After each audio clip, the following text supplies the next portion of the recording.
एक तरफ जहां पर लोकसभा की कार्यवाही स्थगित हो चुकी है और राज्यसभा की कार्यवाही चल रही है, तो वहीं पर उठा एक बड़ा मुद्दा जिस पर डेवलपमेंट हुआ है न्यूज क्लिक को लेकर, और न्यूज क्लिक को नोटिस जारी हुआ है।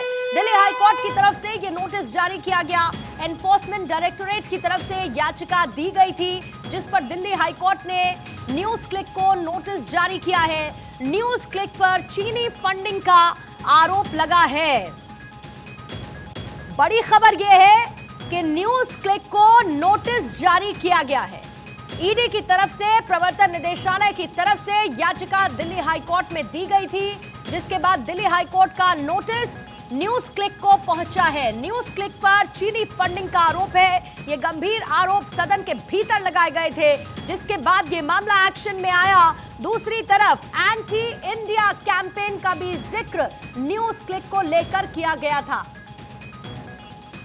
सुमित हमारे संवाददाता इस पर और ज्यादा जानकारी के साथ जुड़ चुके हैं। सुमित, डिटेल्स दे। देखिए, इस मामले में ईडी ने दिल्ली हाई कोर्ट का दरवाजा खटखटाया था और दिल्ली हाई कोर्ट ने 2021 में न्यूज क्लिक को राहत दी थी और कहा था कि ईडी कोई कार्रवाई जो है वो न्यूज क्लिक के खिलाफ ना करे।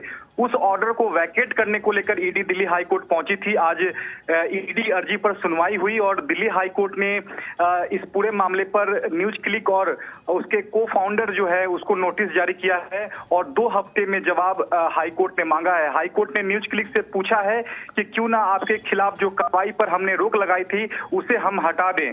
ये हाई कोर्ट ने नोटिस जारी कर पूछा है और 2 हफ्ते में अब न्यूज क्लिक को दिल्ली हाई कोर्ट में जवाब देना होगा कि आखिरकार उसे जो राहत हाई कोर्ट से जो मिली थी 2021 में वो आगे बरकरार क्यों ना हटा दिया जाए।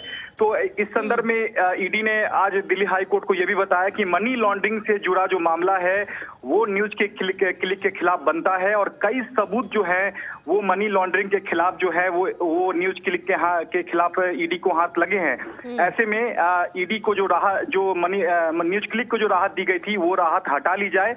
अब ऐसे में अब न्यूज क्लिक को 2 हफ्ते में दिल्ली हाई कोर्ट में जवाब देना होगा। उसके बाद अगली सुनवाई 6 सितंबर को दिल्ली हाई कोर्ट करेगा।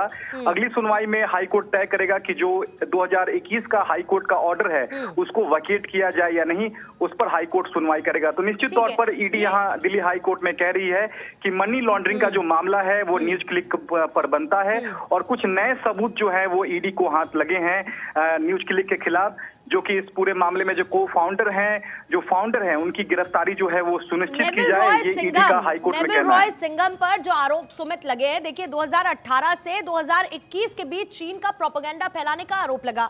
इन पर आरोप यह भी लगा कि लगभग 38 करोड़ रुपए की इनको फंडिंग हुई। जरा आप डिटेल में ये बताइए कि जो दिल्ली हाई कोर्ट की तरफ से नोटिस जारी किया गया है एनफोर्समेंट डायरेक्टोरेट की याचिका पर, उसमें आपने एक लाइन तो बताई कि आखिर उनको दी गई राहत को बरकरार क्यों रखा जाए, वो इसका भी जवाब दे। क्या कुछ और भी उस नोटिस में जिस बात का जिक्र है वो शामिल है?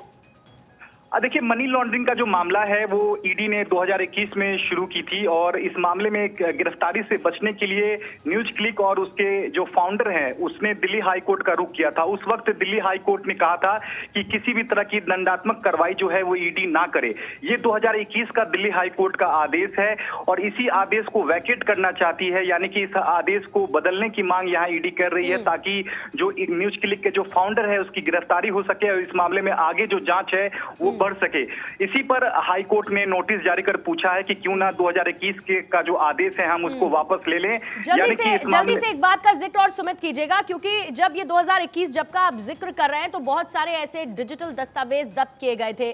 जाहिर है कि उसी को आधार एनफोर्समेंट डायरेक्टोरेट ने अभी बनाया होगा, क्योंकि उस वक्त तो शेयर होल्डर्स तक के घर की तलाशी हुई थी। आज जो additional solicitor general A Raju आज दिल्ली हाई कोर्ट में पेश हुए थे ईडी की ओर से। उन्होंने कहा कि मनी लॉन्ड्रिंग का जो मामला है न्यूज क्लिक में उसमें कई अहम नए सबूत जो हैं वो ईडी को हाथ में लगे हैं।